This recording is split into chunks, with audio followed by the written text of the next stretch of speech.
Abusanfo samo hweme a eye musomfo Agyenfena ni na bia a ohumi ha na ma discover me friend no the little garden of Eden. Our dear and cherished viewers, I welcome you to Human TV. This is your favorite darling boy Agyenfena. So stay tuned, and if this is your first time, please subscribe to our channel, share our videos, and also don't forget to drop your comment. Abusanfo samo hweme a eye musomfo Agyenfena ni na bia a ohumi ha na ma discover me friend no the little garden of Eden.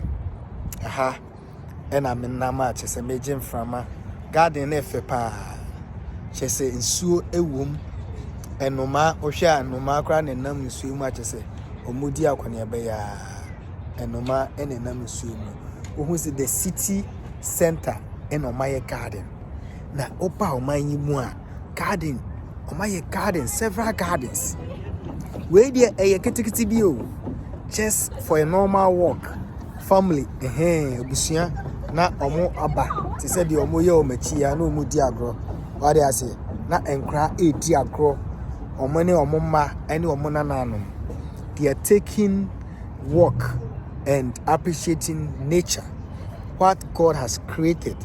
They are adding onto it and they are maintaining it. Oshe, what is going on around her? Utimu said the environment is so serene, beautiful, and I don't know what to say. It's a very good environment. I just say ha efe pa, ha efe, na ha, and I'm a friend say the little garden of Eden. Na men say hono, me demo ebetiki walk kakra, me demo etiki walk kakra. No matter how beautiful this garden is.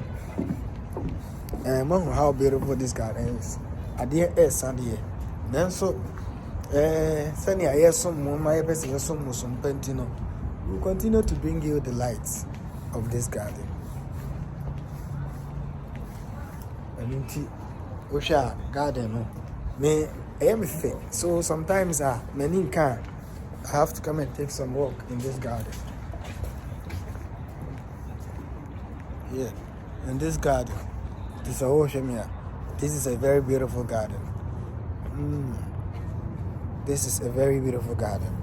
Now, me per se, a tear for moon who say, yeah, no, yes, I besum, and inti, a told that muliki boring.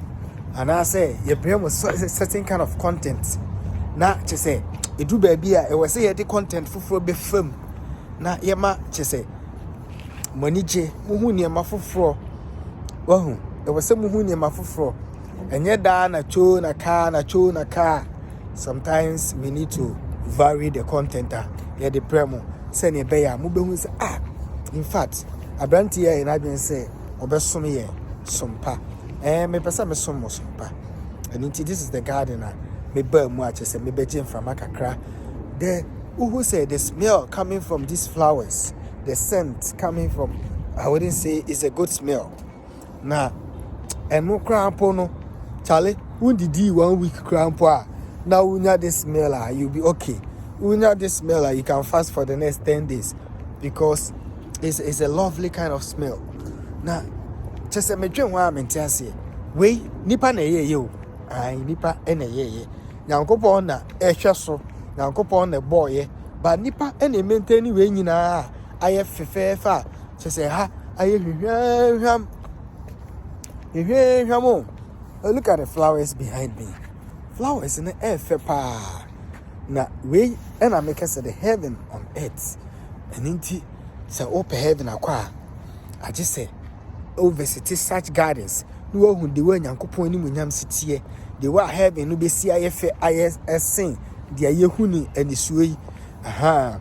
Because heaven there is soon asem because body we cry and fan hobby.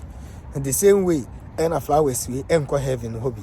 Now so we dear dance am young say there be so that chepa bi baby dear. Na ebinuma shall say enjoy the nature. Then and I also ye heaven no enyamayo. Uwu na or heaven abama. When you die today, your heaven has come for you because that is the judgment The grace period is over. So right now you have to live with this kind of heaven.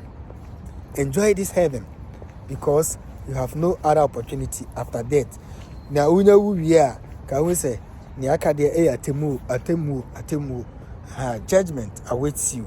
Nti bra what as asase so a e was we nipa hwe nkraman nyina ba heaven no. Nkraman omi nyina ba heaven no. They are all enjoying the nature. They are all enjoying the nature. They are all enjoying the nature.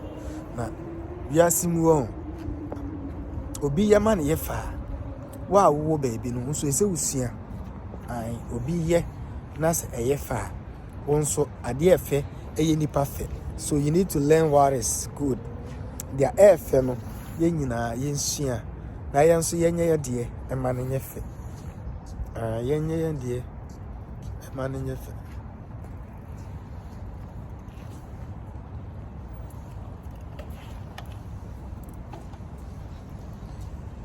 Heaven muna amanfo etiki walk no so hwa heaven heaven we in the friend the garden of Eden on earth.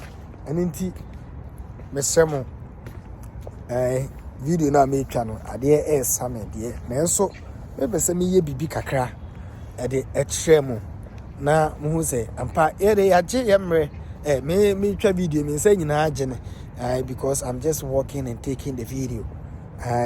But me twa ade asende ama yetifo so ahu de yakoso ewa amana man so de amanfo aye ama omoman aye no yenso yebetimi aye yenso yebetimi aye ndi obi chichire ne man ama na yefe ti wuti o man ma apese okoho opese utukwan wo hwe de yakoso wo ho opese obo obra wo ho na obi na yeye na ayeye ti babia yenwo bia no yenso yen sacrifice ye energy no kakra na yenso yemboa si etukwan na ekobi man so ayensu suma eho enye yende de ebesua oho de ebehu oho de efe oho de eniji oho no yenso yemeye ne nseso ewo yeman mu ema oho asetena so enimu.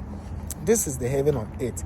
And Agyenfena mede premo na yademo eko yes TV so yes TV eho ena mbenya samfani wi eni nti se wo hwe ewo yes TV a na show say wo be share video no na wa drop your comment like it na afi dey follow your channel no if you say yenemo ena ye di kasubom apre nyina yenemo ena ye di kasubom madaromanti ena chese yenya ahode a ene mo pai bonti ena yenya ahode a tembia ye adwense ye som na ya som sompa pemampem de ye baaye se be som eninti ye affiliate yes TV enso ye de som ye de som munti ena ye wo ho esremo se monti monim na mo ne yen eni ka ento kese mo ne yen eni ka subom abri nyina enim se monso sadia mode makoma pa eta ye dwumadi achi no saa na nyankopon so ese de ya hyehye asase su no na ya hyehye e wo so nti dia ye be hye wa ha no ebegyina eni nti momboa na ye nyina yenye na enye ye pani se tikro enkwa agina nti se ye fom e wo baabi a na ma ka kire na matutu yemfo ena ese ba no su wo hoi aso a emia ba no su a emia eni nti wonso eni nipa e ba hyeramo se mommoa na pemampem eni yes TV ase entim e wo Ghana media industry no mo da masepi